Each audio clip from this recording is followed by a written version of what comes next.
இப்போ நம்ம என்ன பார்க்க போகிறோம்னா தமிழ்நாட்டின் ஆங்கிலேயர்களுக்கு எதிரான ஆரம்பகால கிளர்ச்சிகள் அப்படிங்கிற தலைப்பை வந்து பார்க்க போகிறோம்.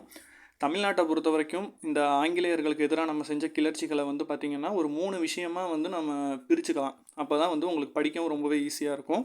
ஒரு 3 விஷயம் ரொம்ப முக்கியமானது. அதில் ரொம்ப டிஎன்பிஎஸ்சி தரப்புலேருந்து அதிகமான கேள்விகள் கேட்கக்கூடியது வந்து பார்த்திங்கன்னா இந்த பாளையக்காரர்கள் கிளர்ச்சி. இந்த பாளையக்காரர்கள் கிளர்ச்சி வந்து பார்த்திங்கன்னா ரொம்பவே ஒரு முக்கியமான தலைப்பு. அதே சமயம் வந்து பார்த்திங்கன்னா அவ்வளோ கஷ்டமும் கிடையாது. அதில் இருக்கக்கூடிய எல்லா விஷயங்களுமே ரொம்ப எளிமையாக நம்ம புரிஞ்சுக்கிற மாதிரி தான் கொடுத்துருக்காங்க புக்ஸில். ஸோ அது ஒன்று நம்ம பார்க்கணும். அப்புறம் வந்து தென்னிந்திய புரட்சி அல்லது தென்னிந்திய கழகம் அப்படின்னு சொல்லுவாங்க. அதுவுமே இதோட தொடர்ச்சியாக தான் இருக்கும். அதன் பிறகு வந்து பார்த்திங்கன்னா வேலூர் புரட்சி அல்லது வேலூர் கழகம் அப்படின்னு வந்து சொல்லுவாங்க. இந்த 3ம் வந்து ரொம்பவே ஒரு முக்கியமான இது. இந்த ஆரம்ப காலத்தில் ஆங்கிலேயருக்கு எதிராக தமிழ்நாட்டில் நடந்த கிளர்ச்சிகளில் இது 3மே முக்கியமான பங்கு வகிக்குது. இதில் இந்த முக்கியமான கிளர்ச்சியாளர்கள் யார் யாருங்கிறத நம்ம தெரிஞ்சுக்கணும். இவங்க தான் வந்து பார்த்திங்கன்னா திரும்ப திரும்ப இவங்க எல்லாமே இந்த 3 தலைப்பையும் ஒரு பின்னலாக இருப்பாங்க. பின்னல்னால் ஒவ்வொருத்தர் இன்னொருத்தருடைய கதை அந்த இதில் வந்து வருவாங்க. கதைகளில் வந்து பார்த்திங்கன்னா இது வரலாறு, கதை கிடையாது வரலாறு.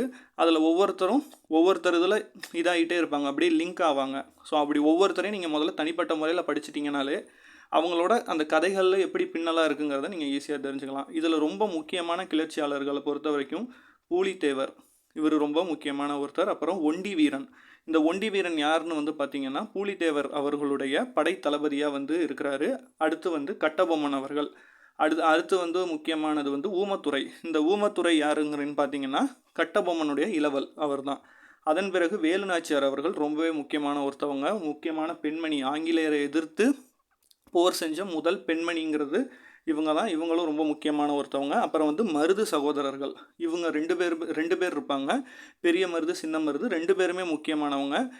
இவங்க வந்து பார்த்திங்கன்னா வேலுநாச்சியருடைய தளபதிகள் அப்படின்னு வந்து அழைக்கப்படுவாங்க. அடுத்து வந்து திண்டுக்கல் கோபால நாயக்கர் அவர்கள் முக்கியமான ஆள். அப்புறம் வந்து தீரன் சின்னமலை அவர்கள். இவங்கெல்லாம் தான் ரொம்ப முக்கியமானவங்க. இவங்களை சுற்றியே தான் இந்த கேள்விகள் வந்து உங்களுக்கு வந்துகிட்டே இருக்கும். சரிங்களா? இப்போ முதல்ல நம்ம வந்து இவரை பற்றி பார்க்குறதுக்கு முன்னாடி, அதாவது பூலித்தேவரை பற்றி பார்க்குறதுக்கு முன்னாடி இந்த பாளையக்காரர் முறைனா என்ன, அது எப்படி வந்துச்சு, அதில் என்னென்ன விஷயங்கள் இருக்குங்கிறதெல்லாம் தெரிஞ்சுக்குவோம்.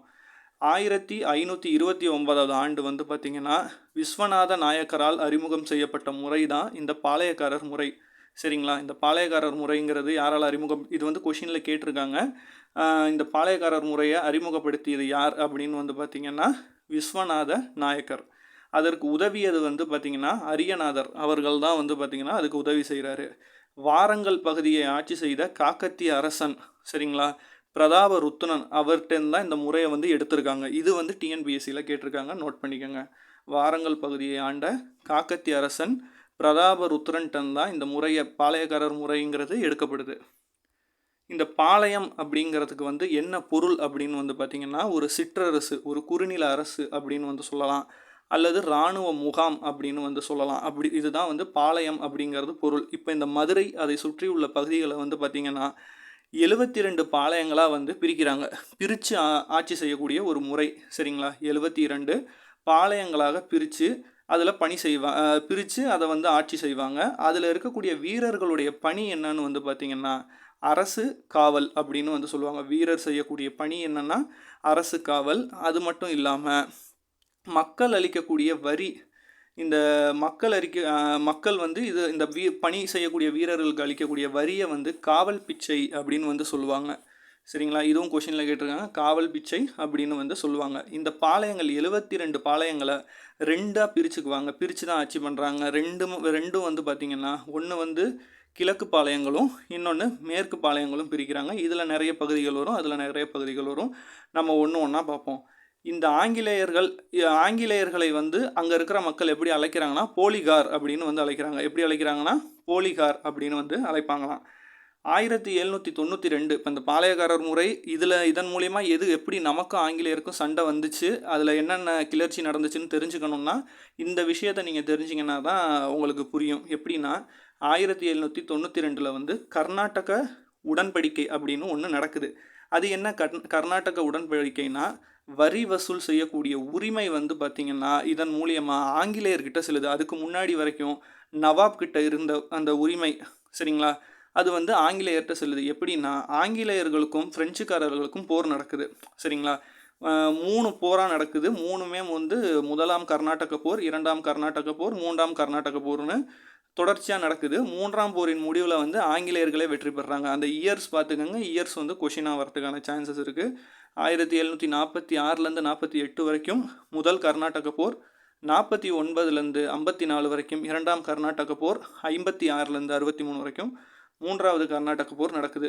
இதன் இறுதியில் ஆங்கிலேயர்கள் வெற்றி பெறுறாங்க. இப்போ ஆங்கிலேயர்கள் வெற்றி பெற்றோன்னே என்ன நடக்குதுன்னா, ஆற்காடு நவாப், அது வந்து நவாப்ங்கிறது ஒரு பெரிய ஒரு விஷயம், பதவிங்கிற மாதிரி வச்சுக்கோங்க. இந்த ஆற்காடுங்கிறது சென்னை, அது அங்கிட்டு இருக்கக்கூடிய ஒரு பகுதி.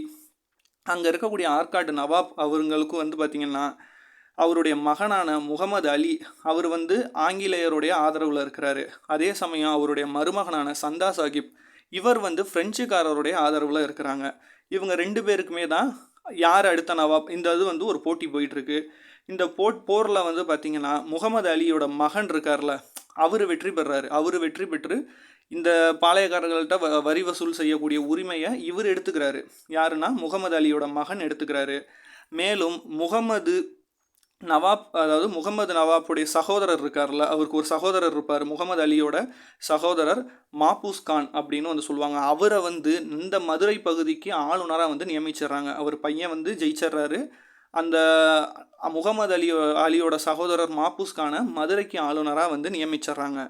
இப்போ நியமித்தோன்னே அங்கே என்ன நடக்குதுன்னு வந்து பார்த்திங்கன்னா, ஆற்காட்டு நவாப் வந்து கர்நாடக போரில் ஜெயிக்கணும்னு சொல்லிட்டு நிறைய கடன் வாங்கியிருக்காரு. அதாவது போரில் வெற்றி பெற்றே ஆகணும், நம்ம தோத்துறக்கூடாதுன்னு சொல்லிட்டு ஆற்காடு நவாப் வந்து நிறைய கடன் வாங்கியிருக்காரு. அந்த கடனுக்காக வரி வசூல் செய்யக்கூடிய உரிமையை கிழக்கிந்திய கம்பெனிக்கிட்ட அவர் விட்டு கொடுத்துட்றாரு. சரிங்களா? இப்போ இவ்வளோ நாள் பாளையக்காரர்கள் இப்போ இப்படி இருந்துட்டு திடீர்னு நம்ம போய் ஆங்கிலேயருக்கு வரி கொடுக்குறதா, இந்த கிழக்கிந்திய கம்பெனிக்கு வரி கொடுக்குறதா, கொடுக்க மாட்டோம்னு சொல்லி தான் இந்த கிளர்ச்சியே ஆரம்பிக்குது. சரிங்களா? இப்படி உங்களுக்கு ஒரு அவுட்லைன் கிடச்சிருச்சுன்னா உங்களுக்கு போக போக படிக்கிறது ஈஸியாக இருக்கும். இப்படி நிறைய பேர் வந்து தமிழ்நாட்டில் கிளர்ச்சி செய்கிறாங்க. அதில் முதலாவதாக நம்ம பார்க்க போகிறது வந்து பூலித்தேவர் அவர்களை பற்றி பார்க்க போகிறோம்.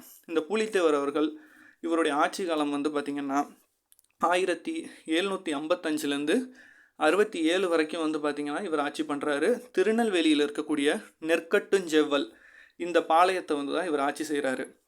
முதல் விடுதலை முழக்கம் இட்ட வீரர் அப்படின்னு வந்து பூலித்தேவர் அவர்களை சொல்லுவாங்க. இது டிஎன்பிஎஸ்சியில் கேட்டிருக்காங்க, நோட் பண்ணிக்கோங்க. முதல் விடுதலை முழக்கம் இட்ட வீரர் யார் அப்படின்னா பூலித்தேவர் அவர்கள். இந்தியாவில் ஆங்கிலேயருடன் போரிட்டு அவர்களை தோற்கடித்த முதல் மன்னரும் வந்து பார்த்திங்கன்னா இவர் தான். இது ரெண்டுமே ஒரு முக்கியமான இன்ஃபர்மேஷன். முதல் விடுதலை முழக்கமிட்ட வீரர்னாலும் நீங்கள் பூலித்தேவர் தான் சொல்லணும்.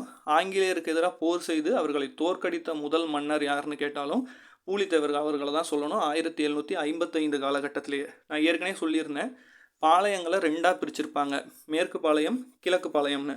இதில் இந்த மேற்கு பாளையத்துக்கு தலைமை வகித்ததே இவர் தான், அந்த பூலித்தேவர் அவர்கள் தான். இந்த மேற்கு பாளையங்களில் என்னென்ன பகுதிகள்லாம் வரும்னா, இவர் ஆட்சி செய்த நெற்கட்டுஞ்சேவல், அப்புறம் வந்து சிங்கம்பட்டி பாளையம், அப்புறம் வந்து ஊத்துமலை, தலைவன்கோட்டை, சேத்தூர், நடுவன்குறிச்சி போன்ற பாளையங்கள்லாம் வரும். இந்த எல்லா பாளையத்துக்கும் சேர்த்து தலைமையேற்று இருந்தவர் யாருன்னா பூலித்தேவர் அவர்கள் தான். இப்போ என்ன நடக்குதுன்னா, நான் ஏற்கனவே சொல்லியிருந்தேன், மதுரையோட ஆளுநராக வந்து மாபூஸ் கான் அவர்கள் வந்து நியமிக்கப்பட்டிருக்காரு. 1755 வந்து மதுரையை வந்து ரொம்ப எளிமையாக வந்து இவர் வென்றிருக்காரு. யாருன்னா மாபூஸ் கான் இது பண்ணியிருக்காரு. அங்கே வந்து கூடவே அவருக்கு துணையாக வந்து அலெக்சாண்டர் ஹெரான் அவர்கள் வந்து இருக்கிறாங்க. இவங்க 2 பேரும் ஒரு எதர்ச்சியாக திருநெல்வேலி பக்கம் போகிறாங்க. திருநெல்வேலியில் போய் அந்த பாளையங்களெல்லாம் நம்ம பிடிப்போம் அப்படின்னு சொல்லிட்டு அங்கே போகிறாரு. ஆனால் அங்கே போய் பூலித்தேவர்கிட்ட தோல்வி அடைகிறாங்க. அதாவது ஒரு போர் நடக்கலை, தாக்குதல் செய்யணும்னு நினைக்கிறாங்க. காரணம் என்னென்னா, அவங்க ஏற்கனவே போரில் இருந்து வந்த வசம், அதுவும் இல்லாமல் அந்த திருநெல்வேலி பகுதி வந்து என்னென்ன காரணங்கள் அங்கே போர் நடக்காமல் இருக்க காரணம்னா, அங்கே இருக்கக்கூடிய மற்ற பாளையக்காரர்கள் எல்லாருடைய செல்வாக்கு மிக்கவராக பூலித்தேவர் இருக்கிறாரு. அதுவும் இல்லாமல் ஹெரான்ட்ட பீரங்கி படை வந்து அப்போ பற்றாக்குறையாக இருக்குது. இதுதான் முக்கியமான காரணம். ஏன் அங்கே போரில் இது பண்ணலை அப்படின்னா, அதாவது தாக்குதலை அவங்க வந்து பின்வாங்குறாங்கன்னா, பீரங்கி படை வந்து பற்றாக்குறையாக இருக்குது. அது மட்டும் இல்லாமல் படை வீரர்களுக்கு அவங்க ஊதியம் கொடுக்க வேண்டிய நிர்பந்தம், அந்த பிரச்சனையெல்லாம் போகிற வசிக்கு இந்த ஹெரான் அவர்கள் வந்து பார்த்திங்கன்னா திட்டத்தை வந்து கைவிடுறாரு. இவங்க என்ன இப்படி ஒரு சின்ன பாளையத்துக்கிட்ட போய் கூட இது பண்ண முடியலையா, அவரை ஜெயிக்க முடியலையான்னு சொல்லிட்டு கம்பெனி நிர்வாகம் அவரை வந்து பணி நீக்கம் செஞ்சு நாட்டுக்கே திருப்பி அமைச்சிருது. சரிங்களா? அதன் பிறகு வந்து பார்த்திங்கன்னா 1756 வந்து களக்காடு போர் நடக்குது.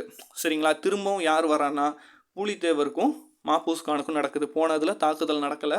ஆனால் களக்காடு போரில் பூலித்தேவருக்கும் மாப்பூஸ் கானுக்கும் போர் நடக்குது. மாப்பூஸ் கான்கிட்ட வந்து பார்த்திங்கன்னா 1000 சிப்பாய் வீரர்கள் இருக்காங்க. அதுபோக 600 படை வீரர்கள். அது மட்டும் இல்லாமல் கர்நாடக பகுதியிலிருந்து வந்த குதிரைப்படை இருக்குது. மேற்கொண்டு காலான் படைன்னு சொல்லிட்டு ஒரு பெரிய படையோட ஆதரவோடு அவர் வந்து பூலித்தேவரை வந்து எதிர்த்து சண்டையிடுறாரு, போர் செய்கிறாரு. பூலித்தேவர் நிறைய இடத்துல உதவி கேட்டிருக்காரு. அதில் அவருக்கு ரொம்ப உதவி பண்ணது இந்த களக்காடு போரில் பூலித்தேவருக்கு உதவி செய்த யாருன்னு வந்து பார்த்திங்கன்னா திருவிதாங்கூர் மன்னிக்கணும், திருவிதாங்கூரில் இருக்க சமஸ்தானம் தான் வந்து பார்த்திங்கன்னா திருவிதாங்கூர் பாளையம் தான் இவங்களுக்கு வந்து இவருக்கு சரியான நேரத்தில் 2000 வீரர்களை கொடுத்து உதவி செய்யுது. இந்த 2000 வீரருங்கிறது ரொம்ப அதிகம். அதை வச்சு இவர் வந்து ரொம்ப மாப்பூஸ் கானை வந்து தோக்கடிச்சு களக்காடு போரில் வெற்றி பெற்றது யார் அப்படின்னு கொஷின் கேட்டாங்கன்னா பூலித்தேவர் அவர்கள் தான் வெற்றி பெறுறாங்க. யாரை எதிர்த்துனா மாப்பூஸ் கானை எதிர்த்து 1756 வெற்றி பெறாரு. அதுக்கப்புறம் வந்து ஒருத்தருடைய வருகை வருது. யாருன்னு வந்து பார்த்திங்கன்னா கான் சாஹிப் அல்லது மருதநாயகம் இல்லை யூசப் கான் இப்படின்னு யாரை சொன்னாலும் எல்லாமே ஒரே இதுதான். அவர் வந்து மதம் மாறுறதுக்கு முன்னாடி அது இருந்த பேர். அவருடைய பேர் மருதநாயகம்னாலும் யூசப் கான்னாலும் கான் சாஹிப்னாலும் ஒன்று தான். புத்தகத்தில் அதிகமாக வந்து யூசப் கான் தான் சொல்கிறாங்க. இந்த யூசப் கான் வந்து பார்த்திங்கன்னா இவர் வந்து இப்போ களக்காடு போர் 1756 நடக்குது. அடுத்து வந்து ஒரு 4 வருஷம் கழித்து இவர் வராரு. 1760 61 வரைக்கும் யூசப் கான் வந்து பார்த்திங்கன்னா ஆங்கிலேயர் ஆதரவோட பூலித்தேவரை எதிர்த்து போர் பண்ணுறாரு. இவர் கொஞ்சம் என்ன சொல்கிறதுனா போரில் வந்து யூசப் கான் வெற்றி பெற்றுறாரு. வெற்றி பெற்றதோட பூலித்தேவர் அவர்கள் வந்து தலைமறைவாயிடுறாரு. பூலித்தேவர் தோல்வி அடைஞ்சிடுறாரு. தோல்வி அடைந்ததோட அவர் வந்து என்ன பண்ணுறாருனா தலைமறைவாயிடுறாரு. யூசப் கான் வந்து பார்த்திங்கன்னா அவர் ஆட்சி செஞ்ச யாருன்னா பூலித்தேவர் ஆட்சி செஞ்ச நெற்கட்டுஞ்சேவல் அந்த பகுதிகள் எல்லாத்தையும் வந்து அவருடைய கட்டுப்பாட்டில் 1764 அவர் மொத்தத்தையும் அவர் கட்டுப்பாட்டில் எடுத்துக்கிறாரு. அதன் பிறகு ஒரு பாளையங்களாக அவர் இடங்களாக பிடிக்கிறார், கோட்டைகளை பிடிக்கிறார். முதல்ல நெற்கட்டுஞ்சேவல், அப்புறம் வந்து பனையூர், அப்புறம் வாசுதேவ நல்லூர்னு சொல்லிட்டு அடுத்தடுத்து 3 கோட்டைகளை வந்து யூசப் கான் வந்து கைப்பற்றுறாரு. ஆனால் கைப்பற்றினதுக்கு அப்புறம் அவர் வந்து பார்த்திங்கன்னா அவர் வந்து ஆங்கிலேயர்களால் 1764 தூக்கிலிடப்படுறாரு. எல்லாருக்குமே ஒரே அதிர்ச்சியாக இருக்கும். இவர் வந்து பூலித்தேவரை எதிர்க்கிறாரு. ஆனால் ஆங்கிலேயர் ஏன் இவரை தூக்கில் போட்டாங்கன்னா இவர் வந்து என்னதான் பூலித்தேவரை எதிர்த்தாலும் இவர் வந்து நல்லாவே ஆட்சி செஞ்சுருக்காரு. மக்களுக்கு நிறைய நல்லது செஞ்சுருக்கிறதா தான் புக்கில் வந்து தகவல் இருக்குது.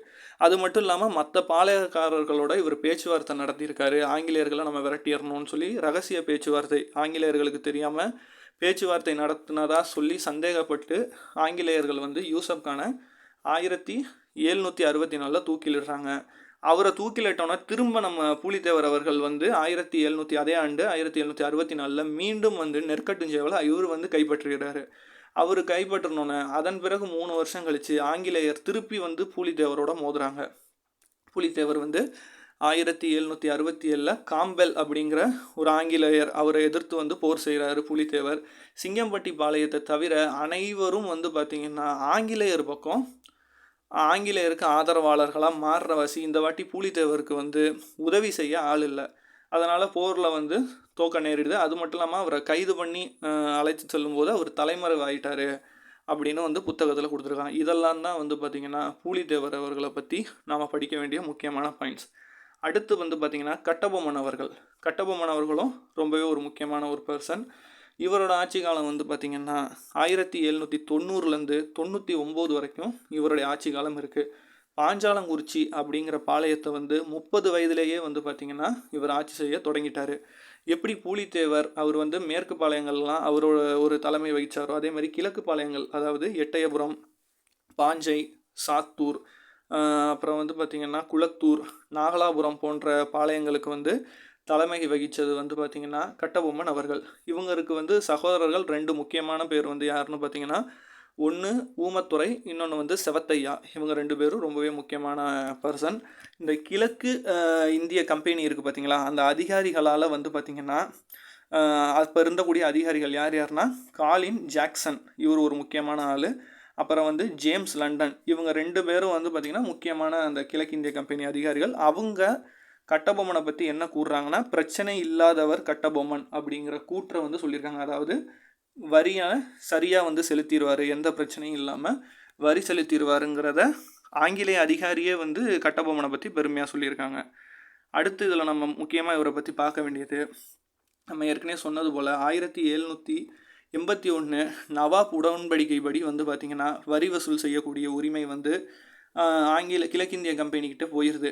அப்போ திருநெல்வேலி பகுதியோட ஆட்சியராக இருந்தது, அதாவது கலெக்டராக இருந்தது யாருன்னா ஜாக்சன் துரை அப்படிங்கிறவர் இருக்கிறாரு. இவர் என்ன சொல்கிறாருன்னா 1798ஆம் ஆண்டு கிட்டத்தட்ட 3310 பகோடானா தங்க நாணயம் அந்த மாதிரி வச்சுக்கோங்களேன், வராகன் அப்படின்னு சொல்லுவாங்க. இந்த வரியை வந்து கட்டபொம்மன் அவர்கள் தரலை அப்படின்னு வந்து ஜாக்சன் துரை வந்து ஒரு அறிக்கை வந்து விடுறாரு. அறிக்கை விட்டது மட்டும் இல்லாமல் இந்த வரியை வந்து அவர் சரியான நேரத்தில் செலுத்தாத வண்ணம் இவர் வந்து நாங்கள் வந்து இராணுவத்தை அனுப்புகிறதா இருக்கோம், இராணுவத்தை அனுப்பி அவங்கள வந்து நாங்கள் இது பண்ணுறதா இருக்கோம் அப்படின்னு சொல்லி ஒரு அறிக்கையை விடுறாரு. இதில் வந்து பார்த்திங்கன்னா கட்டபொம்மன் அவர்கள் வந்து இது என்ன நம்ம மேலே திடீர்னு இப்படி ஒரு அபாண்டமாக இது இருக்குன்னு சொல்லிட்டு ஜாக்சன் துரை சந்திக்கணும் அப்படின்னு சொல்லி அவரை சந்திக்க போகிறாரு. ஆனால் போகிற இடத்துலலாம் அவர் அடுத்தடுத்த இடம் போயிட்டே இருக்கிறாரு. முதல்ல திருநெல்வேலி பார்க்குறாரு, திருநெல்வேலியிலேருந்து அவர் குற்றாலம் போயிட்டதாக சொல்கிறாங்க. பிறகு குற்றாலத்தில் சந்திக்க போகிறாரு, அப்புறம் ஸ்ரீவில்லிபுத்தூர், அப்புறம் மதுரைன்னு சொல்லிட்டு நம்ம எப்படியாவது ஜாக்சன் துரையை சந்திக்கணும்னு சொல்லி ஒரு இடமா போகிறாரு. கடைசியாக ராம்நாட்டில் உள்ள ராமலிங்க விலாஸ் அப்படிங்கிற அரண்மனையில் ஒரு வழியாக வந்து கட்டபொம்மன் ஜாக்சன் துரையை சந்திக்கிறாரு. பேச்சுவார்த்தை வந்து ஆனால் அங்கே வந்து கைகலப்பாக மாறுது.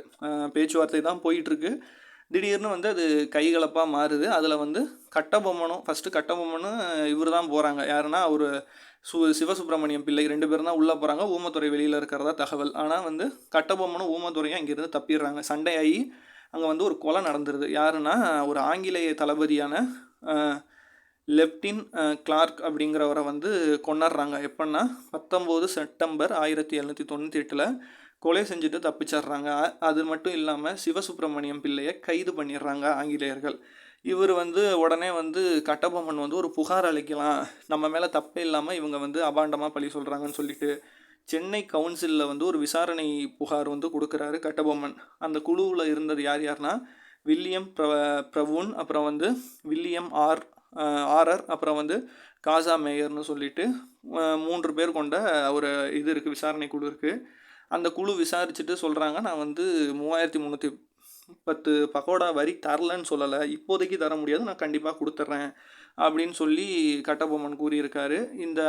அந்த விசாரணை குழு விசாரித்து சிவசுப்பிரமணியம் பிள்ளையை வந்து விடுதலை செய்ய சொல்லிட்டு ஜாக்சன் துரையை பணி நீக்கம் செய்ய சொல்லி உத்தரவிடுறாங்க. புதிய ஆளுநராக வந்து பார்த்திங்கன்னா எஸ்ஆர் லூசிங்டன் அவர் வந்து பணியாடுறாரு. அப்புறம் தென்னிந்திய கூட்டமைப்பு, இது வந்து பார்த்திங்கன்னா பாளையக்காரர் கூட்டமைப்புன்னு ஒன்று இது ஒரு பக்கம் நடந்துக்கிட்டு இருக்குது. அந்த பாளையக்காரர் கூட்டமைப்புக்கு வந்து திட்டமிட்டது வந்து பார்த்திங்கன்னா சின்னமருது அவர்கள் தான். சரிங்களா, இந்த சின்னமருது அவர்கள் தான் இந்த பாளையக்காரர் கூட்டமைப்புக்கு திட்டமிடுறாரு. சின்னமருதும் கட்டபொம்மன் 2 பேரும் வந்து சந்திச்சிக்கவே கூடாதுன்னு வந்து அந்த சந்திப்பையெல்லாம் தவிர்த்தவர் இந்த புதிய ஆளுநரான எஸ்ஆர் லூசிங்டன் அவர்கள் தவிர்க்கிறாங்க. அதேமாரி அதன் பிறகு இதெல்லாம் வந்து நம்ம மருது சகோதரர்களை நீங்கள் பார்ப்பீங்க, திருப்பி இதே இன்ஃபர்மேஷன் திருப்பி வரும். அதாவது மருது பாண்டியர் அவர்கள் வந்து பார்த்திங்கன்னா திருச்சிராப்பள்ளி பேரறிக்கைன்னு சொல்லுவாங்க, அல்லது திருச்சிராப்பள்ளி அறிக்கைன்னு ஒரு விஷயம் செய்கிறாரு. ஆங்கிலேயர்களுக்கு எதிராக ஸ்ரீரங்கம் அந்த சுற்றுச்சூரில் பூரா ஒரு அறிக்கையை வந்து வெளியிடுறாரு. இதுதான் வந்து முதல் சுதந்திர பிரகடனம் அப்படின்னு வந்து சொல்லுவாங்க. சரிங்களா, முதல் சுதந்திர பிரகடனம்னு சொல்கிறாங்க. எல்லா பாளையக்காரர்களும் ஒன்றிணைவோம் அப்படிங்கிறாங்க. சிவகிரி பாளையம் வந்து இணைய மறுக்குது.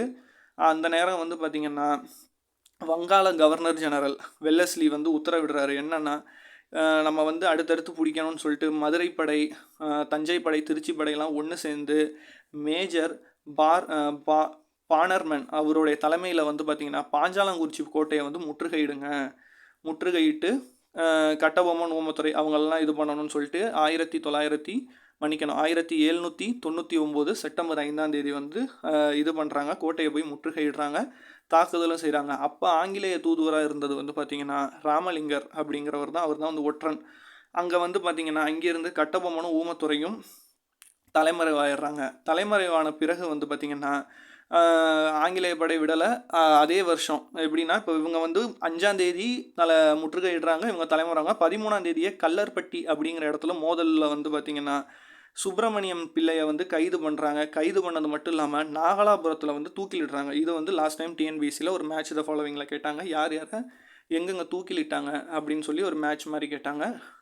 சுப்பிரமணியம் பிள்ளை அவர் தூக்கிலிடப்பட்டது நாகலாபுரத்தில். சரிங்களா, நாகலாபுரத்தில் தூக்கிலிடப்பட்டார். இவங்க அதன் பிறகு வந்து புதுக்கோட்டையில் இருக்கக்கூடிய களப்பூர் காடுகளில் போய் கட்டபொம்மனும் ஊமத்துறையும் வந்து தலைமறைவாயிடுறாங்க. ஆனால் அங்கேயும் வந்து பார்த்திங்கன்னா ஆங்கிலேய படைகள் வந்து கண்டுபிடிச்சி பாஞ்சாலத்துக்கே வந்து திருப்பி அழைச்சிட்டு வந்துடுறாங்க. வந்து விசாரிக்கிறாங்க. அப்போதைக்கு அந்த புதுக்கோட்டை மன்னராக இருந்த ஒரு விஜய ரகுநாத தொண்டைமான் அவர்கள் வந்து ஒரு ஆங்கிலேயருக்கு வந்து நெருக்கமாக இருக்க வாசிக்கு இவர் வந்து மாட்டிக்கிறாங்க. திருப்பி பாஞ்சாலத்துக்கே அழைச்சிட்டு போய் 1799 அக்டோபர் மாதம் 17ஆம் தேதி கயத்தாறுங்கிற இடத்துல கட்டபொம்மனை புளிய மரத்தில் தூக்கிலிடுறாங்க. சரிங்களா, இது வந்து லாஸ்ட் டைம் இதுவும் கேட்டாங்க. கட்டபொம்மன் தூக்கிலிடப்பட்ட இடம் வந்து கயத்தாறு. சரிங்களா, அவர் வந்து நாகலாபுரம், சிவசுப்பிரமணியம் வந்து நாகலாபுரம், கட்டபொம்மன் வந்து கயத்தாறில் தூக்கிலிடப்படுறாங்க. அடுத்து வந்து நம்ம முக்கியமாக பார்க்க வேண்டிய ஒருத்தவங்க வேலு நாச்சியார். சரிங்களா, கட்டபொம்மனுக்கு அடுத்து நம்ம பார்க்க வேண்டிய ஒரு முக்கியமான ஆள் வந்து வேலு நாச்சியார். 1730 இவங்களுடைய வாழ்ந்த காலம் 1730 1796 வரைக்கும். தந்தை வந்து செல்லமுத்து சேதுபதி, கணவன் வந்து முத்து வடுகநாதர். இவர் தான் ரொம்ப முக்கியமான ஒருத்தர். வேலு நாச்சியார் அவர்களை பற்றி சொல்லணும்னா ஆங்கிலேயரை எதிர்த்த முதல் பெண்மணி அப்படின்னு வந்து சொல்லுவாங்க. சரிங்களா, அதாவது நம்ம எல்லாம் தென்னிந்தியாவின் ஜான்சி ராணி அப்படின்னு சொல்லுவோம். ஆனால் ஜான்சி ராணிக்கு முன்னாடியே ஆங்கிலேயரை எதிர்த்து உண்மையிலே போரிட்டவங்க இவங்க தான். சரிங்களா, 1746 வந்து சிவகங்கையோட மன்னராக இருக்கக்கூடிய முத்து வடுகநாதரை வந்து திருமணம் செய்கிறாங்க. 16 வயதில் திருமணம் செய்கிறாங்க. அப்புறம் அதன் பிறகு வந்து பார்த்திங்கன்னா 1777 வந்து முத்து வடுகநாதருக்கும் ஆற்காட்டு நவாபுக்கும் வந்து ஒரு போர் வருது. அப்போ வந்து ஆங்கிலேய கர்னல் பான்சர் அவர்கள் ஆற்காடு நவாபுக்கு வந்து ஆதரவு கொடுத்துருக்காரு. அவருக்கும் முத்து வடுகநாதருக்கும் போர் நடக்குது.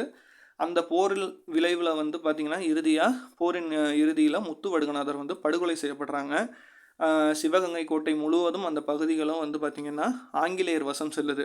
அப்போ வேலு நாச்சியார் அவங்களுடைய மகள் வந்து பார்த்திங்கன்னா வெள்ளச்சி நாச்சியார்னு சொல்லுவாங்க. 2 பேரும் வந்து விருப்பாட்சியில் இருக்கக்கூடிய திண்டுக்கல் கூட்டமைப்பு தலைவரான திண்டுக்கல் கோபால நாயக்கரிடம் தஞ்சம் பெறுறாங்க. பாதுகாப்பாக இருக்கணும்னு சொல்லி அங்கே தஞ்சம் புகுறாங்க. ஏறத்தாழ 8 ஆண்டுகள் வந்து அங்கே பாதுகாப்பாக இருக்கிறாங்க. அவங்களுக்கு துணையாக வந்து அவருடைய படைத்தளபதி தாண்டவராயன் இருக்காங்க, மருது சகோதரன், நிறைய பேர் இருக்காங்க. இவங்க அந்த 8 ஆண்டுகள் சும்மா இல்லாமல் திருப்பி நம்ம எப்படியாவது சிவகங்கையை வந்து மீட்டெடுக்கணும் அப்படின்னு சொல்லிட்டு திப்பு சுல்தான்கிட்ட உதவி கேட்குறாங்க. திப்பு சுல்தான் இவங்க வேலு நாச்சியாருக்கு பல்கலைகள் தெரியும், பல மொழிகள் பேசுவாங்க, போர்க்கலைகள் நிறைய தெரியும், குதிரை ஏறுதல், சிலம்பம், வாள்சண்டை, நிறைய விஷயங்கள் அவங்களுக்கு தெரியும், மாறு மேடமிடுறதெல்லாம் தெரியும். இவங்க வந்து திப்பு சுல்தான்கிட்ட உதவி கேட்டு தன்னுடைய படை தளபதியான தாண்டவராயன்கிட்ட வந்து கடிதத்தை கொடுத்து அனுப்புகிறாங்க. அது வந்து ஒரு முக்கியமான விஷயம். இவங்களுக்கு வந்து நிறைய தோழிகள் இருக்காங்க. அதில் குயிலி அப்படிங்கிற தோழி ரொம்ப முக்கியமான ஒருத்தவங்க. இவங்களுடைய படைப்பிரிவில் பெண் தளபதியாக இருக்கிறவங்க அவங்க தான். இவங்களை வந்து முதல் தற்கொலைப்படை வீராங்கனை அப்படின்னு சொல்லுவாங்க. காரணம், அந்த கோட்டையில் திருப்பி போர் நடக்கும்போது ஆங்கிலேயர்களுடைய அந்த ஆயுத கிடங்களை வந்து தாமேலே நெருப்பு வச்சுக்கிட்டு இவங்க போய் விழுந்து அது மொத்தத்தையும் வந்து சிதறடிச்சிருவாங்க. அதனால தான் முதல் தற்கொலைப்படை வீராங்கனைன்னு குயிலியை வந்து சொல்லுவாங்க. வேலு நாச்சியாருடைய கூட்டணியில் யாரெல்லாம் இருந்தாங்கன்னா வேலு நாச்சியாரில் அவங்க தான் தலைமை வகிக்கிறாங்க. கோபால நாயக்கர், ஹைதர் அலியோட படை தளபதி சையத் அவங்க இருக்காங்க. இவங்க நிறைய பேர், அதாவது திப்பு சுல்தான் படை, இவங்கெல்லாம் வந்து நிறைய பேர் வந்து இருக்காங்க. பெண் படைக்கு வந்து தலைமை தாங்கினது குயிலி, ஏற்கனவே பார்த்தோம். வால் படைக்கு வந்து தலைமை தாங்கினது சின்ன மருதும், வளரி படைக்கு தலைமை தாங்கினது பெரிய மருது. இவங்கெல்லாம் தலைமை தாங்கி மீண்டும் வந்து போர் நடக்குது. இதில் உடையாள் இவங்க ரொம்ப முக்கியமான மேய்த்தல் தோழி அப்படின்னு வந்து சொல்லுவாங்க. இந்த உடையாள் இவங்க வந்து ஆங்கிலேயர்கள்ட்ட வேலு நாச்சியாரை காட்டி கொடுக்கவே இல்லை. காட்டி கொடுக்காத வாசிக்கு இவங்களை வந்து வெட்டி கொன்றுவாங்க ஆங்கிலேயர்கள். வெட்டுப்பட்டாலும் அவங்க வந்து காட்டி கொடுக்க மாட்டாங்க. அதனால் வெட்டுடையாள் காலின்னு இன்னுமே நிறைய ஊரில் தெய்வங்களாம் நம்ம வந்து இவங்களை கும்பிட்டுக்கிட்டு இருக்கோம். இந்த வெள்ளச்சி நாச்சியார் அவங்களுடைய மகளுக்கு வந்து கல்யாணம் நடக்குது. கணவர் பெயர் வந்து பார்த்திங்கன்னா பெரிய வெங்கண் உடைய தேவர், இதுதான் வந்து அவருடைய பெயர். அதன் பிறகு மீண்டும் 8 ஆண்டுகள் கழித்து 1780 வந்து பார்த்திங்கன்னா சிவகங்கை கோட்டையை மீண்டும் வேலு நாச்சியார் போர் செய்து கைப்பற்றுறாங்க. இதெல்லாம் முக்கியமான இன்ஃபர்மேஷன், இது கொஷினில் கண்டிப்பாக வரும். அதன் பிறகு 1783 வந்து ஆங்கிலேயர் படை மீண்டும் சிவகங்கைக்கு வருகை தருது. அப்போ மருது சகோதரர்கள் வந்து தடுத்து ஆங்கிலேய அரசோட வந்து ஒரு சமரச உடன்படிக்கை நடக்குது. அதன் பிறகு 1790 வேலு நாச்சியாருடைய மகளான வெள்ளச்சி நாச்சியார் வந்து மர்மமான முறையில் வந்து மரணம் அடைகிறாங்க. அதன் பிறகு 1799 வேலு நாச்சியார் அவர்களும் உடல்நலக் குறைவால் வந்து பார்த்திங்கன்னா மரணம் ஏற்படுறாங்க. இவங்களை வந்து தென்னிந்தியாவின் ஜான்சி ராணி அப்படின்னு வந்து அழைப்பாங்க. அடுத்து முக்கியமாக நம்ம பார்க்க வேண்டிய ஆள் வந்து பார்த்திங்கன்னா ஒண்டி வீரன் அவர்கள். ஒண்டி வீரன் ஜஸ்ட் ஒரு கொஞ்சம் இன்ஃபர்மேஷன் தான் இருக்கும். இவர் வந்து பூலித்தேவருடைய படைப்பிரிவுகளில் ஒன்றனுக்கு தலைமை ஏற்றிருந்தார். அவர்கிட்ட நிறைய தளபதிகள் இருந்தார். அதில் முக்கியமான ஒருத்தர் தான் இந்த ஒண்டி வீரன். நெற்கட்டுஞ்சேவல் பகுதியை சார்ந்தவர். போரில் ஒரு கை இழந்தவர் அப்படின்னு வந்து சொல்கிறாங்க. அது வந்து செவி வழி செய்தி அப்படின்னும் வந்து அதில் குறிப்பிடுறாங்க. அடுத்து வந்து மருது சகோதரர்கள். இவங்களும் ரொம்ப முக்கியமான ஒருத்தவங்க. மருது சகோதரர்கள் கிளர்ச்சி இதெல்லாம் நம்ம பார்ப்போம். இதில் பெரிய மருது அப்படிங்கிறவரை தான் வந்து பார்த்திங்கன்னா வெள்ள மருது அப்படின்னு வந்து சொல்லுவாங்களாம். சரிங்களா? பெரிய மருதை வெள்ள மருதுன்னு வந்து சொல்லுவாங்க. அவருடைய காலம் 1748 1801 வரைக்கும். சின்ன மருது பாண்டியர்னு சொல்லுவாங்க. 1753 1801 வரைக்கும்.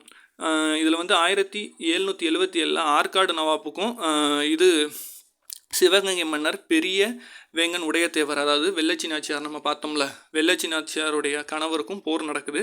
அந்த போரில் வந்து சிவகங்கை மன்னர் வந்து மரணம் அடைகிறாரு. ஆற்காடு படைகளை வந்து பார்த்திங்கன்னா தடுத்து நிறுத்தினது யாருன்னா மருது சகோதரர்கள் தான். அவரோட திறமையால் தடுத்து நிறுத்துகிறாங்க. அதன் பிறகு 1800களில் மீண்டும் வந்து கலகம் வந்து பிறக்குது. திருப்பி அதை வந்து இரண்டாவது பாளையக்காரர் போர் அப்படின்னு வந்து அழைக்கிறாங்க. சரிங்களா? கமுதி சிறையில் இருந்த ஊமைத்துறையும் செவத்தையா இவங்க நீங்கள் பார்த்துருப்பீங்க. யாருன்னா கட்டபொம்மன் அவர்களுடைய அதாவது சகோதரர்கள்னு நம்ம பார்த்துருந்தோம். அவங்க வந்து கமுதி சிறையிலேருந்து தப்பிச்சிருவாங்க. தப்பிச்சு சின்ன மருதுகிட்ட வந்து அடைக்கலம் புகுருவாங்க. அவர் வந்து சிறுவயல் அப்படிங்கிற பகுதியில் வந்து 2 பேரையும் வந்து பாதுகாப்பாக வச்சுருப்பார். அடுத்து வந்து 1801 சின்ன மருது வந்து பார்த்திங்கன்னா மருது பாண்டியர் அவர் வந்து பார்த்திங்கன்னா திருச்சியில் பேரறிக்கை வந்து ஒன்று வெளியிடுவார். திருச்சியில் இருக்கக்கூடிய நவாப் கோட்டை முழுவதும் முன்சுவர் சுற்றிலும் ஸ்ரீரங்கம் கோவில் அதோட சுற்றுச்சுவரில் வந்து பார்த்திங்கன்னா ஒரு மிகப்பெரிய அறிக்கையை விடுவாங்க. என்னென்னா நம்ம ஆங்கிலேயரை எதிர்க்கணும், பாளையக்காரர்கள்லாம் ஒன்றிணைவோங்கிற மாதிரி ஒரு பேரறிக்கையை வந்து வெளியிடுவார். அது எல்லா பாளையக்காரர்களுக்கும் அந்த செய்தி சென்றடையும், ஒரு புத்துணர்ச்சி கிடைக்கும். இதனால் பாளையக்காரர்கள் பலரும் வந்து ஒன்று திரள்வாங்க. ஏறத்தாழ 20,000 வீரர்களை வந்து பார்த்திங்கன்னா மருது பாண்டியர் வந்து ஒன்று திரட்டி 1801 வந்து சின்ன மருது சிவகங்கை அப்புறம் ராமநாதபுரத்தெல்லாம் கைப்பற்றிடுவாங்க திருப்பி. சரிங்களா? அதன் பிறகு செவத்தையா அவரோட தலைமையில் வந்து சின்ன மருதும் சேர்ந்து இவர் வில்லியம் பிளாக்பர்ன் அவர் அப்படிங்கிறவரை எதிர்ப்பாங்க. அவருக்கு வந்து ராஜா சரபோஜி வந்து சப்போர்ட் பண்ணுவாங்க. ஆனால் அதில் வந்து பார்த்திங்கன்னா வில்லியம் பிளாக்பர்ன் அவர் வந்து வெற்றி பெற்று கர்னல் அக்னியூ அப்படின்னு ஒருத்தர் இருப்பார். சரிங்களா? கர்னல் அக்னியூ அப்புறம் வந்து கர்னல் இன்ஸ் இவங்க 2 பேர். இந்த அக்னியூ கொஞ்சம் மோசமானவர். இவங்க 2 பேர் தான் இந்த கழகத்தையே வந்து ஒடுக்குவாங்க. அதன் பிறகு மருது சகோதரர் அந்த கழகத்தையே ஒடுக்கிட்டு மருது பாண்டியர் வந்து பார்த்திங்கன்னா புரணியில் வந்து செவத்தையாவையும் மருது பாண்டியரை சிங்கம்புணரியிலையும் செவத்தையாவை வந்து வத்தலகுண்டுலையும் வந்து கைது பண்ணிடுவாங்க. 2 பேரையும் கைது பண்ணி கிளர்ச்சியை வந்து மொத்தமாக வந்து அடக்கிடுவாங்க. 24 அக்டோபர் 1801 மருது சகோதரர்கள் 2 பேரையும் திருப்பத்தூரில் தூக்கிலிடுவாங்க. இது ரொம்ப முக்கியமான ஒரு விஷயம். இதை கொஷினாக கேட்டிருக்காங்க. மருது சகோதரர்கள் எங்கே தூக்கிலிடப்பட்டாங்கன்னா திருப்பத்தூரில் அக்டோபர் 24 1801 தூக்கிலிடுவாங்க. அதன் பிறகு 16 நவம்பர் 1801 வந்து ஊமத்துறை செவத்தையா இருவரையும் வந்து தலை துண்டித்து தண்டனை கொடுப்பாங்க. இதுவும் வந்து பாஞ்சாலங்குறிச்சியில் நடக்கும். அது மட்டும் இல்லாமல் முக்கியமான 73 கிளர்ச்சியாளர்களை மலேசியாவில் இருக்கக்கூடிய பானங்கிற்கு வந்து பினாங்குக்கு வந்து பார்த்திங்கன்னா நாடு கடத்திடுவாங்க. அது மட்டும் இல்லாமல் அதன் பிறகு இதெல்லாம் ஒடுக்குனதுக்கு அப்புறம் தான் வந்து 1801 அதே இதில் ஜூலையில் வந்து இதெல்லாம் இவங்களை கொல்றதுக்கு முன்னாடியே வந்து பார்த்திங்கன்னா கர்நாடக உடன்படிக்கையில் வந்து பாளையக்காரர்கள் முறையை வந்து நீக்கிடுவாங்க. ஜூலையிலே நீக்கிடுவாங்க. ஆனால் இவங்க வந்து அக்டோபர் நவம்பரில் வந்து தூக்கிலிட்டும் தலையை துண்டித்தும் கொள்வாங்க. சரிங்களா? இதெல்லாம் வந்து ஒரு முக்கியமானது. கர்நாடக உடன்படிக்கை மூலம் பாளையக்காரர் முறை நீக்கப்பட்ட ஆண்டு கேட்பாங்க. ஆண்டுனா 1801 தான். ஜூலை 31 ஞாபகம் வச்சுக்கோங்க. அடுத்து முக்கியமானது திண்டுக்கல் கோபால நாயக்கர். இவரை பற்றி நம்ம பார்க்கணும். திண்டுக்கல் கோபால நாயக்கர் ஏற்கனவே நிறைய இடத்துல வந்திருப்பார். விருப்பாட்சி பகுதியை சார்ந்தவர். தென்னிந்திய புரட்சிக்கு மூளையாக செயல்பட்டது யார் அப்படின்னா 2 பேர் சொல்லணும். ஒன்று திண்டுக்கல் கோபால நாயக்கரும் இன்னொன்று சின்ன மருது. இவங்க 2 பேர் தான் தென்னிந்திய புரட்சிக்கு மூளையாக செயல்பட்டவங்க. சரிங்களா? இவர் வந்து 1800களில் வந்து இது ஒரு கூட்டம் நடத்துவார். அது வந்து ஒரு சதி ஆலோசனைன்னு சொல்லுவாங்க. விருப்பாட்சியில் ஒரு சதி ஆலோசனை நடத்துவார். அதன் பிறகு அடுத்த ஆண்டே வந்து அவர் மரணம் அடைஞ்சிருவார். இதெல்லாம் வந்து நம்ம தென்னிந்திய புரட்சியில் நம்ம கொஞ்சம் டீட்டெயிலாக பார்ப்போம். அடுத்து வந்து தீரன் சின்னமலை. இவருடைய இயற்பெயர் வந்து பார்த்திங்கன்னா தீர்த்தகிரி. இவருடைய ஆட்சி காலம் வந்து 1800லேருந்து 805 வரைக்கும் இவர் ஆட்சி பண்ணுறாரு. கொங்கு நாட்டு பாளையக்காரர்னு இவரை சொல்லுவாங்க. ஸோ இது வந்து முக்கியமான கொஷின். கொங்கு நாட்டு பாளையக்காரர் என்று அழைக்கப்படுவர் யாருன்னா தீரன் சின்னமலை. திப்புவோட தளபதி முகமது அலி கிட்ட இருந்து வரி பணத்தை வந்து வசூல் செஞ்சுருவார். சரிங்களா? வசூல் செஞ்சு அவங்க வசூல் செஞ்சு போனதை இவர் வழிப்பறி செஞ்சுருவார். இங்கேருந்து வரி கொடுக்க முடியாதுன்னு சொல்லி இது பண்ணிடுவார். 1801 வந்து காவேரி போர், அதாவது நொய்யல் போர்னு வந்து சொல்லுவாங்க. நொய்யல் போர்னால் என்னென்னா காவேரி போர். யாருக்குன்னா முகமது அலிக்கும், இப்போ இது பண்ணார்ல வரியை வழிப்பறி செஞ்சார்ல முகமது அலிக்கும் தீரன் சின்னமலைக்கும் வந்து நடக்குது. அதில் தீரன் அவர்கள் வெற்றி பெறாங்க. அதுக்கப்புறம் வந்து 1802 ஓடாநிலை போர். ஓடாநிலைனா ஒரு கோட்டையை உடனடியாக எழுப்பி அங்கேருந்து போர் பண்ணுவாங்க. அங்கேருந்து ஓடவே முடியாது. அதான் ஓடாநிலை போர். ஒரு கோட்டையை எழுப்பி திப்பு மற்றும் பிரெஞ்சுக்காரர்களோட இணைந்து இவங்க ஆக்சுவலாக இப்போ அவர் வந்து முகமது அலியை தான் எதிர்க்கிறாரு தீரன் சின்னமலை. ஆனால் அடுத்த ஆண்டே திப்புவோட இணைந்து பிரெஞ்சுக்காரர்களோட இணைந்து இவர் வந்து ஆங்கிலேயரையே எதிர்த்து வந்து வென்றிருப்பார். அதன் பிறகு 1804 வந்து அரசலூர் போர் வந்து நடக்கும். அதுலேயும் தீரன் சின்னமலைக்கும் ஆங்கிலேயருக்கும் நடக்கும். அதுலேயும் வந்து சின்னமலை தான் வெற்றி பெறாரு. தொடர்ச்சியாக 3 போரிலும் வெற்றி பெறாரு. காவேரி போர், நொய்யல் போர்லையும் வெற்றி பெறாரு. ஓடாநிலை போர்லையும் வெற்றி பெறாரு. அரசலூர் போர்லையும் வெற்றி பெறாரு. இதனால் இவருடைய போர் முறையை வந்து கொரில்லா போர் முறை அப்படின்னு வந்து சொல்லுவாங்க. அதன் பிறகு இறுதி போரில் தான் வந்து இவர் இதாகிறாரு. எப்படின்னா 1805 வந்து பார்த்திங்கன்னா இவருடைய கடைசி போரின் போது சமயக்காரர் நல்லப்பன் பேரை பார்த்திங்களா, மாட்டி விட்டால் பேர் நல்லப்பன் வந்து பார்த்திங்கன்னா காட்டி கொடுக்கப்பட்டு 1805 ஜூலை 31 சங்கரங்கிரி கோட்டையில் இவர் வந்து தூக்கிலிடப்படுறாரு. இதுவும் ஒரு முக்கியமான கொஷின். தீரன் சின்னமலை எங்கே தூக்கிலிடப்பட்டார்னா சங்கரங்கிரி கோட்டையில். சரிங்களா? இதெல்லாம் இப்போ அடுத்து நம்ம தென்னிந்திய புரட்சி வந்து பார்ப்போம். இப்போ வந்து நம்ம பாளையக்காரர்கள் கிளர்ச்சி வந்து பார்த்து முடிச்சாச்சு. அதில் வந்து வரக்கூடிய முக்கியமான கிளர்ச்சியாளர்கள் ஒவ்வொருத்தரை பற்றியுமே பார்த்துட்டோம். அதன் பிறகு நம்ம பார்க்க வேண்டிய ஒரு முக்கியமான தலைப்புனா இந்த தென்னிந்திய புரட்சி தான். தமிழ்நாட்டில் ஆரம்ப காலத்தில் ஆங்கிலேயர்களை எதிர்த்து செஞ்ச கிளர்ச்சியில் ரொம்ப முக்கியமானது வந்து இந்த தென்னிந்திய புரட்சியும் அப்புறம் வந்து பார்த்திங்கன்னா வேலூர் புரட்சியும் ரொம்ப முக்கியமான ஒன்று. இந்த தென்னிந்திய புரட்சியோட காலங்கிறது ஒரு 1.5 ஆண்டு அந்த மாதிரி தான் இருக்கும். 1800லேருந்து 801 வரைக்கும் தான். இந்த தென்னிந்திய புரட்சி அல்லது தென்னிந்திய கழகம் இதை தான் வந்து பார்த்திங்கன்னா 2வது பாளையக்காரர் போர் அப்படின்னு வந்து சொல்கிறாங்க. இது ஏற்கனவே பார்த்துருந்தோம். இதில் பெரும்பாலும் வரக்கூடியவங்க வந்து சின்னமருது அவர்களை சார்ந்து தான் இந்த தென்னிந்திய புரட்சி இருக்கும். நமக்கே தெரியும், ஏற்கனவே திருநெல்வேலி கூட்டமைப்போட தலைவராக இருந்த கட்டபொம்மன் அவர்கள் வந்து பார்த்திங்கன்னா மரணித்த பிறகு நம்ம பார்த்தோம். அவரை வந்து கட்டபொம்மனை வந்து தூக்கிலிட்டுருவாங்க. கட்டபொம்மனை தூக்கிலிட்ட பிறகு அவர் மரணத்துக்கு பின் அவருடைய தம்பியான ஊமத்துரை அவர்கள் வந்து பார்த்திங்கன்னா இந்த கூட்டமைப்புக்கு தலைவராக வந்து தேர்ந்தெடுக்கப்படுறாங்க. ஒவ்வொருத்தரும் அந்த பொறுப்புகள் வகிக்கிறாங்க. ஒரு கூட்டமைப்புக்கும் வந்து இந்த நம்ம வந்து இப்போ தென்னிந்திய அளவில் ஒரு மிகப்பெரிய புரட்சி பண்ணணும்னா நிறைய கூட்டமைப்புகள், நிறைய பாளையக்காரர்களை ஒன்று சேர்க்கணும்னு இது பண்ணுறாங்க. அதன் வாயிலாக வந்து பார்த்திங்கன்னா இந்த திருநெல்வேலி கூட்டமைப்புக்கு தலைவராக வந்து கட்டபொம்மனுடைய தம்பி ஊமத்துரை வந்து தலைவராக தேர்ந்தெடுக்கப்படுறாங்க. அதே மாதிரி மதுரை மற்றும் ராமநாதபுரம் அந்த கூட்டமைப்போட தலைவராக வந்து பார்த்திங்கன்னா மருது சகோதரர்கள் வந்து பார்த்திங்கன்னா அந்த கூட்டமைப்போட தலைவராக இருக்கிறாங்க. இதுவே வந்து பொறுத்துகையில் கேட்பாங்க எந்த கூட்டமைப்புக்கு யாருங்கிற மாதிரி.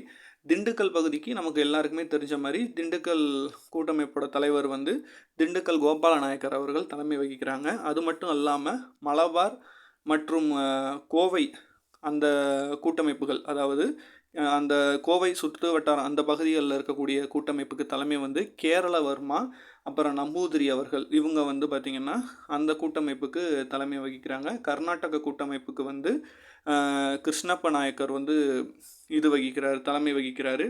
அதே மாதிரி மராத்திய கூட்டமைப்புக்கு தலைமை வகித்தவர் வந்து துண்டாஜி வாக் அவர் வந்து பார்த்திங்கன்னா இது பண்ணுறாங்க.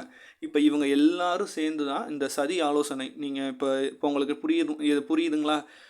திண்டுக்கல் கோபால நாயக்கர் தலைமையில் வந்து பார்த்திங்கன்னா ஒரு இது பண்ணுறாங்க, திட்டமிடுறாங்கன்னு. சதி தான், அதுதான் இந்த கூட்டமைப்பு. இவங்க எல்லாரும் ஒன்று சேர்ந்து 1800 ஏப்ரலில் வந்து பார்த்திங்கன்னா விருப்பாட்சி யாரோட இதாக இருக்குது? திண்டுக்கல் கோபால நாயக்கர். இப்போ புரியுதுங்களா? அவங்க இடத்துல வந்து ஒரு சதி ஆலோசனை பண்ணுறாங்க. ஆங்கிலேயர்களை வீழ்த்துறதுக்கு ஒரு மிகப்பெரிய சதி ஆலோசனை நடத்துகிறாங்க. இந்த கிளர்ச்சிக்கு திட்டமிட்டவங்கன்னு பார்த்தீங்கன்னா 2 பேர் தான். ஒன்று திண்டுக்கல்லில் இருக்கக்கூடிய திண்டுக்கல் கோபால நாயக்கர் அவர்களும், அது மட்டும் இல்லாமல் சின்னமருது அவர்களும் வந்து பார்த்திங்கன்னா இதுக்கு வந்து இந்த கிளர்ச்சிக்கு வந்து தென்னிந்திய கிளர்ச்சிக்கு வந்து திட்டமிடுறாங்க. ஆனால் இந்த கிளர்ச்சி வந்து அடக்கப்படுகிறது.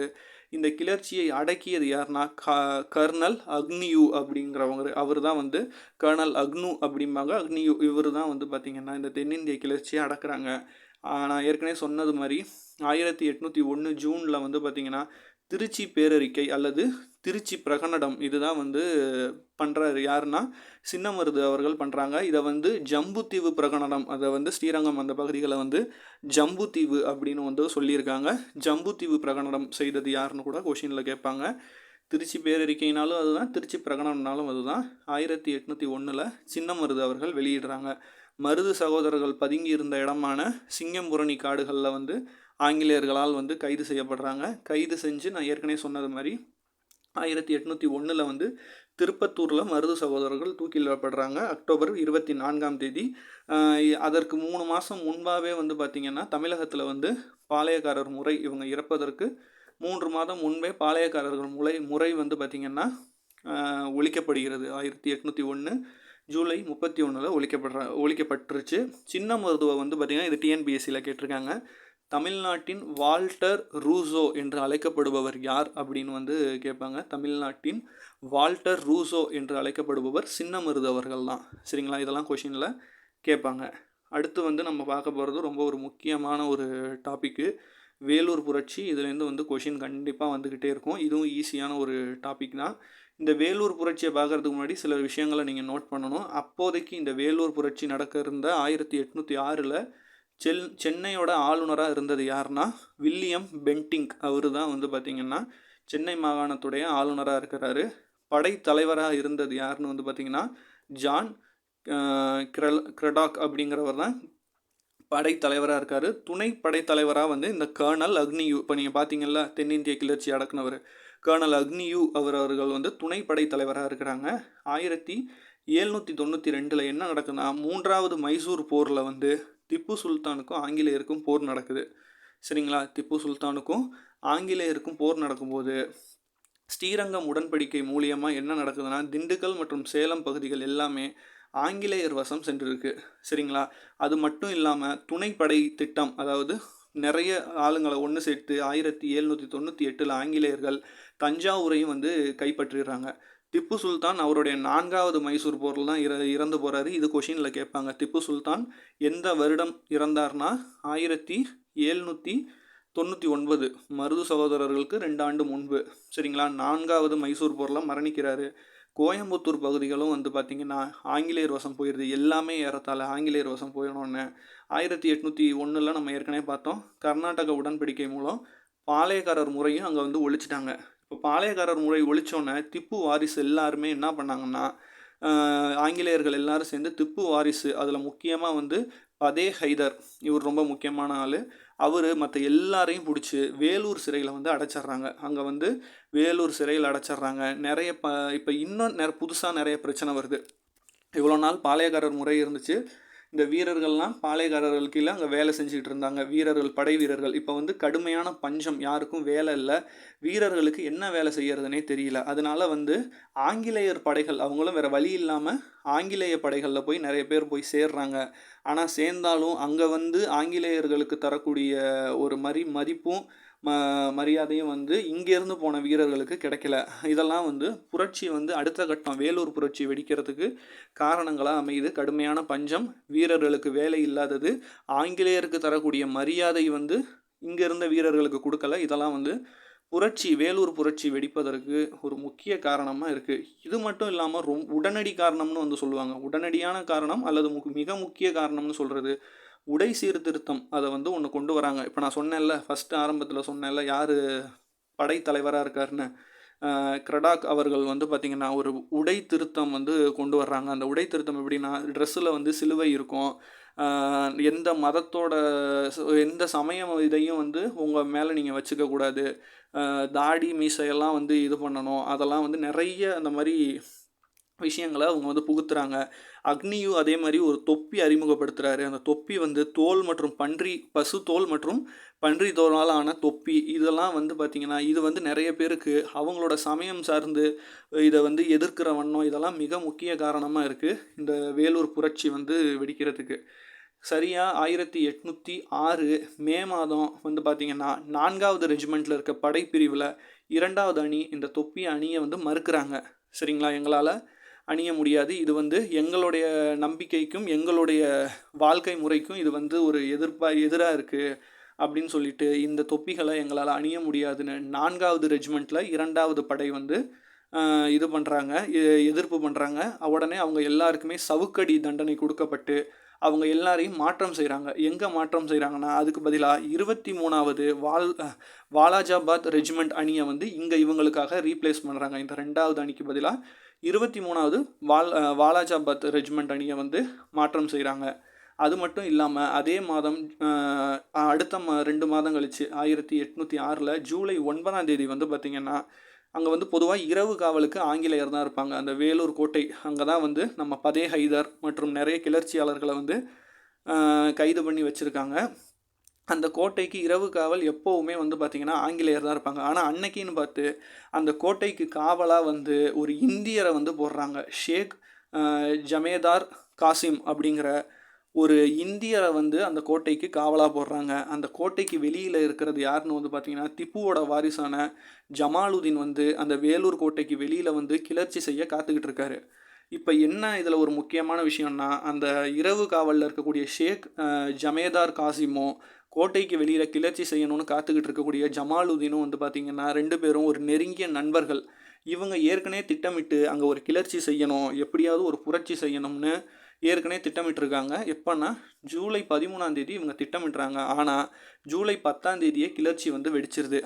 அது மட்டும் இல்லாமல் இவங்க கிளர்ச்சி செய்ய போகிறாங்க, இப்படி இவங்களுக்குள்ள ஒரு ஃப்ரெண்ட்ஷிப் இருக்குது, இவங்க எல்லோரும் சேர்ந்து ஏதோ திட்டமிட்டிருக்காங்க, இவங்க கிளர்ச்சி செய்ய போகிறாங்கன்னு சொல்லிட்டு இந்த விஷயத்தை முஸ்தஃபா பேக்குங்கிற ஒரு வீரர் வந்து பார்த்திங்கன்னா இந்த கிளர்ச்சி தகவலை முன்னதாகவே ஒரு ஆங்கில தளபதிக்கிட்ட போய் சொல்லிடுறாரு. போர்ப்ஸ்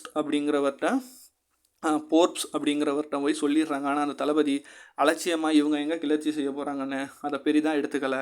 அதிகாலை பார்த்திங்கன்னா இந்த கிளர்ச்சி வந்து தொடங்குது. முதல்ல கிளர்ச்சி செஞ்சது யாருன்னா முதல் படைப்பிரிவில் முதல் அணியே புரட்சி பண்ணுது. அதுவும் இல்லாமல் இவங்க வாலாஜாபாத் ரீப்ளேஸ் பண்ணாங்கல்ல, அந்த தொப்பி அணியை மாட்டேன்னு சொன்னவங்க, அந்த 23ஆவதுல படையில் 2வது அணியும் கிளர்ச்சி செய்கிறாங்க. பெரிய துப்பாக்கி சத்தங்களோட துப்பாக்கி முழக்கத்தோட இந்த கிளர்ச்சி ஆரம்பிக்குது. முதல்ல வந்து எடுத்தோடனே ஒரு ஆங்கிலேய அதிகாரியை கொல்லப்படுறாரு. பான்கோட் அப்படிங்கிற ஒரு ஆங்கிலேய அதிகாரி கொல்லப்படுறாரு அந்த இரவு காவலில் இருக்கிறவங்க. அப்புறம் வந்து மெகிராஸ் அப்படிங்கிறவர், அப்புறம் வந்து ஆம்ஸ்ட்ராங், இப்படின்னு சொல்லிட்டு ஒரு 13 அதிகாரிகள் ஆங்கிலேய அதிகாரிகளும் 82 சிப்பாய்களும் கொல்லப்பட்டு அந்த கோட்டையை வந்து இவங்க இந்த கிளர்ச்சியாளர்கள் பதே ஹைதர், அப்புறம் வந்து இவங்க எல்லாருமே வந்து பார்த்திங்கன்னா பதே ஹைதரும் அப்புறம் வந்து ஜமாலுதீன் இவங்கெல்லாம் வந்து அந்த கோட்டையை வந்து கைப்பற்றிடுறாங்க. பதே ஹைதரை சிறைக்குள்ளேயே வந்து மன்னராக இவங்க வந்து அறிவிக்கிறாங்க. ஒரு 10 நாள் எப்படியாவது கோட்டையை இவங்க வசம் வச்சுருந்தா திருப்பி கர்நாடகா நவாப்புகள்கிட்ட வந்து உதவி கேட்டு நம்ம ஆங்கிலேயர்களை விரட்டிடலான்னு இவங்க திட்டம் தீட்டியிருப்பாங்க. கோட்டையில் புலிக்கொடி ஏற்றியிருப்பாங்க. ஆனால் எதிர்பாராத வகமாக அவ்வளோ நாள்லாம் இவங்களால் கோட்டையை கைவசம் வச்சுருக்க முடியாது. சொல்லப்போனால் ஒரு நாள் கூட அது இருக்காது. புரட்சி தகவல் இங்கே புரட்சி வெடிச்சிருச்சு வேலூரில் அப்படிங்கிறத வந்து பார்த்திங்கன்னா இங்கே வேலூரோட மேஜராக இருக்கக்கூடிய கூட்ஸ்லி அவர் வந்து பார்த்திங்கன்னா ஆர்காட்டில் இருக்கக்கூடிய கில்லஸ்லிக்கு வந்து தகவல் அனுப்பிடுவார். கில்லஸ்லி ரொம்ப முக்கியமான ஒருத்தர். அவர் தான் இந்த கிளர்ச்சியாகவே அடக்க போகிறவர். இந்த வேலூர் கிளர்ச்சி இந்த நியூஸ் போனோன்னே கில்லஸ்லி, அப்புறம் கேப்டன் யாங், அப்புறம் வந்து கென்னடி இவங்கெல்லாம் வந்து பார்த்திங்கன்னா ஒரு பெரிய படையோட உடனடியாக வந்து வேலூருக்கு வருகை தராங்க.